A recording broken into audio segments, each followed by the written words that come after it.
NEET की परीक्षा 23 लाख छात्रों का भविष्य और देश के प्रधानमंत्री का ऐसा फैसला जिसने करोड़ों दिल जीत लिए। दिल्ली एयरपोर्ट पर पीएम मोदी का काफिला 45 मिनट तक रुका रहा ताकि परीक्षा देने जा रहे छात्रों को ट्रैफिक में 1 मिनट की भी देरी ना हो।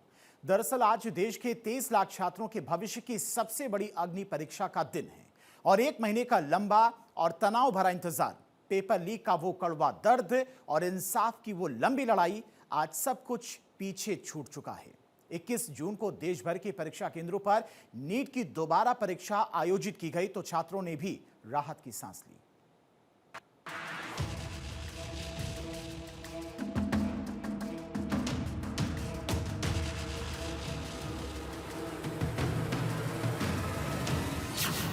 वीवीआईपी प्रोटोकॉल से पहले देश के युवा सर्वप्रथम। प्रधान सेवक मोदी ने फिर जीता देश का दिल। 45 मिनट का इंतजार, पीएम ने छोड़ा वीवीआईपी कल्चर। देश की सबसे बड़ी मेडिकल प्रवेश परीक्षा नीट को लेकर आज पूरे देश में जबरदस्त हलचल है। लाखों छात्रों का भविष्य दांव पर था, कड़ी सुरक्षा, लेकिन इस बीच दिल्ली के पालम एयरपोर्ट से एक ऐसी तस्वीर आई जिसने हर देशवासी का दिल जीत लिया। नीट परीक्षा के दौरान देश के प्रधानमंत्री नरेंद्र मोदी के छात्रों के प्रति समर्पण और संवेदनशीलता को एक बार फिर दुनिया के सामने ला दिया। परीक्षा देने जा रहे छात्रों को कोई दिक्कत ना हो, उनका 1 मिनट भी ट्रैफिक में बर्बाद ना हो, इसके लिए देश के प्रधान सेवक ने दिल्ली एयरपोर्ट पर पूरे 45 मिनट तक इंतजार किया।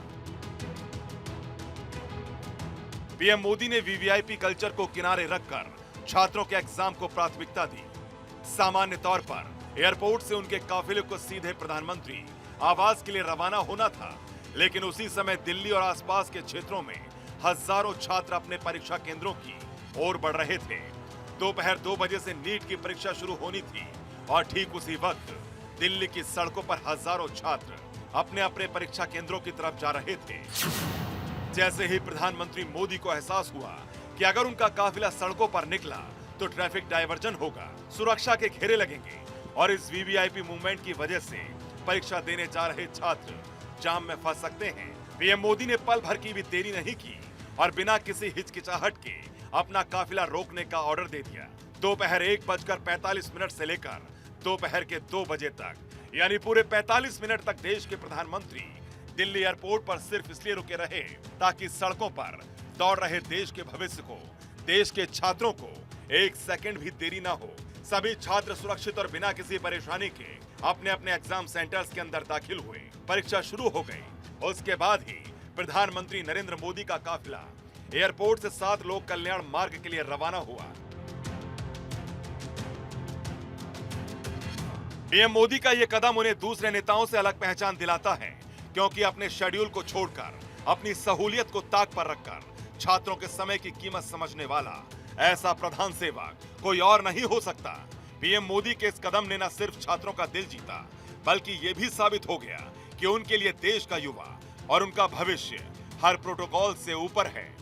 आज देश के 23 लाख छात्रों के भविष्य की सबसे बड़ी अग्नि परीक्षा का दिन है। 1 महीने का लंबा और तनाव भरा इंतजार, पेपर लीक का वो कड़वा दर्द और इंसाफ की वो लंबी लड़ाई, आज सब कुछ पीछे छूट चुका है। आज 21 जून को देश भर के परीक्षा केंद्रों पर नीट की दोबारा परीक्षा आयोजित की गई है। देखिए, बच्चे इस समय एग्जाम देकर बाहर आने शुरू हो गए हैं। ये बच्चे जो बाहर आ रहे हैं इनसे बातचीत करने का प्रयास करते हैं कि पेपर कैसा हुआ। बेटा, कैसा हुआ पेपर? ठीक था। पहले वाला ठीक था या ये वाला आसान था? पिछले वाला बेटर था। पिछले वाला ज्यादा बेटर था। कैसा हुआ एग्जाम आपका? अच्छा हुआ। पहले वाला आसान था या ये वाला? पहले वाला इजी। पहले वाला आसान था। बेटा, एग्जाम कैसा हुआ आपका? ठीक था। पहले वाला आसान था या ये वाला आसान था? दोनों इक्वल थे। दोनों एक थे। बेटा, एग्जाम कैसा हुआ? ठीक ही हुआ। पहले वाला आसान था या ये वाला? पहले वाला आसान था।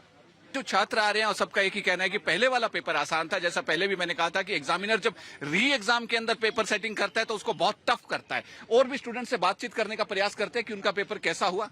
कैसा हुआ पेपर आपका? पहले वाला पेपर आसान था या ये वाला आसान था? ये वाला ठीक लगा। ये वाला ठीक लगा। इस बार एनटीए ने परीक्षा को लीक प्रूफ बनाने के लिए पाताल से लेकर आसमान तक अभेद सुरक्षा चक्र तैयार किया है। देश के इतिहास में पहली बार किसी परीक्षा के लिए ऐसी मुस्तैदी देखी गई। एग्जाम में 23 लाख उम्मीदवार, 5,000 से ज्यादा परीक्षा केंद्र, 51,000 जैमर्स लगाए गए, 1,30,000 हाई रिजोल्यूशन सीसीटीवी, हर गतिविधि की लाइव मॉनिटरिंग और 88,000 से ज्यादा सुरक्षा और परीक्षा कर्मी। देश के सबसे बड़े एग्जाम को लीक प्रूफ बनाने के लिए एनटीए ने सुरक्षा का ऐसा किला खड़ा किया जैसा पहले कभी नहीं देखा गया। पेपर लीक विवाद के बाद एनटीए और सरकार दोनों पर भरोसा बहाल करने की बड़ी चुनौती थी। यही वजह है कि इस बार हर सेंटर पर मल्टी लेयर सिक्योरिटी लागू की गई। उधर परीक्षा से पहले एनटीए ने छात्रों के लिए शांत रहने, खुद पर भरोसा रखने और कैसे ये पहल छात्रों ने अपनी मेहनत की बदौलत हासिल की है, इसको लेकर खास संदेश भी जारी किया गया। 23 लाख सपने, 23 लाख परिवारों की उम्मीदें और पूरे देश की निगाहें। नीट री एग्जाम सिर्फ एक टेस्ट नहीं, एक भरोसे की परीक्षा भी है। राजधानी दिल्ली की बात करें तो दिल्ली में कड़े सुरक्षा के इंतजाम सेंटर्स पर किए गए हैं और आप यहां पर देखेंगे कि दिल्ली पुलिस के जो यहां पर आला अधिकारी हैं वो खुद मौके पर मौजूद हैं। यहां पर मेटल डिटेक्टर जो है उसको इंस्टॉल किया गया है और जो भी लोग यहां पर छात्र परीक्षा देने के लिए पहुंचेंगे इस सेंटर में, तो इस मेटल डिटेक्टर से होकर ही उन लोगों को गुजरना होगा। नीट में सेंधमारी का प्लान, अजमेर में लीक गैंग एक्टिव। 3 मई को हुए पेपर लीक के दाग को धोने के लिए एनटीए देश भर में दोबारा परीक्षा करा रहा है। दावा है कि एग्जाम के दौरान सुरक्षा लीक प्रूफ है, लेकिन परीक्षा शुरू होने के चंद घंटे पहले राजस्थान के अजमेर में जो हुआ उसने हड़कंप मचा दिया। खबर है कि परीक्षा में बैठने जा रहे एक छात्र के मोबाइल पर एक अननोन नंबर से कॉल आता है। कॉलर ने सीधे सौदेबाजी की बात की और दावा किया कि उसके पास नीट परीक्षा का असली प्रश्न पत्र है। यकीन दिलाने के लिए वीडियो कॉल पर बाकायदा एक पेपर दिखाया गया और पेपर के लिए 30,000 रुपए ट्रांसफर करने को कहा। आरोपी ने पैसे ट्रांसफर कराने के लिए फोन पे का क्यूआर कोड भी भेजा। डरे और सहमे छात्र ने बिना वक्त गंवाए तुरंत इस बात की जानकारी अपने परिवार और पुलिस को दी। परीक्षा की संवेदनशीलता को देखते हुए अजमेर पुलिस तुरंत एक्शन मोड में आए। आनन फानन में शिकायत दर्ज की गई और इस पूरे रैकेट का पर्दाफाश करने के लिए एक स्पेशल टीम का गठन किया गया। पुलिस अब उस अननोन नंबर और वीडियो कॉल करने वाले शातिर दिमाग की कुंडली खंगाल रही है। साइबर सेल की मदद से लोकेशन ट्रैक की जा रही है। जांच इस बात की भी हो रही है कि क्या वाकई पेपर लीक हुआ है या फिर परीक्षा के तनाव में जी रहे मासूम छात्रों को ठगने के लिए किसी जालसाज ने यह नया पैंतरा आजमाया है। Bureau report, Bharat 24।